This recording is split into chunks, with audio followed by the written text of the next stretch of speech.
आइए दोस्तों, एक प्रेम और भक्ति से भरे अद्भुत संदेश के साथ हम आज एक ऐसी दिव्य कथा की गहराइयों में उतरते हैं जो स्वयं भगवान श्री कृष्ण और उनकी प्रिय राधा रानी के पवित्र प्रेम की अगली और अत्यंत भावुक परीक्षा को समर्पित है।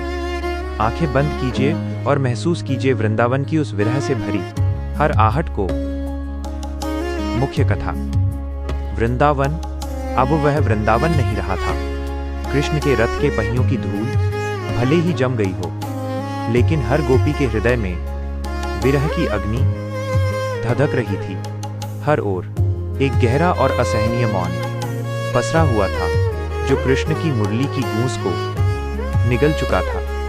राधा रानी आज भी हर संध्या को उसी यमुना तट पर जाती थी जहां उन्होंने कृष्ण के साथ अंतिम प्रेम संवाद किया था।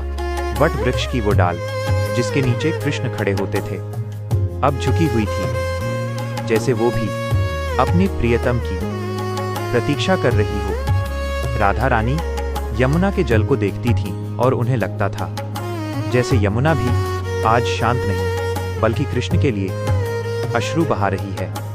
वह जल अब पहले जैसा चंचल और उत्साह से भरा नहीं था।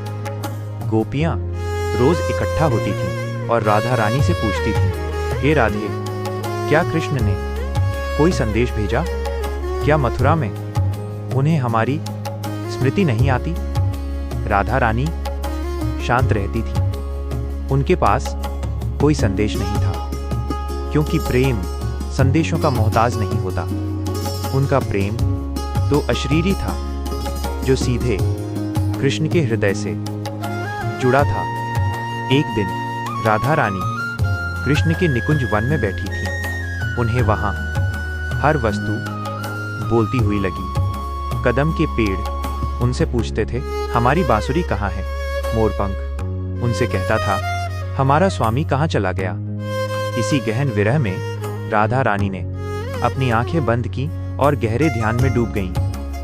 उसी क्षण उनकी आत्मा ने देह का बंधन तोड़ा और वे अलौकिक रूप से मथुरा नगरी पहुंच गईं। उन्होंने देखा कि कृष्ण वहां एक विशाल राजभवन में है। उन्होंने वीरता से कंस का वध कर दिया है और अब वे द्वारका नगरी बसाने की तैयारी कर रहे हैं। कृष्ण अब केवल गोपाल नहीं थे, वे साक्षात जगत नियंता वासुदेव बन चुके थे। उनके चेहरे पर अब चिंता नहीं बल्कि गहन उत्तरदायित्व का तेज था। राधा रानी ने देखा कि कृष्ण एक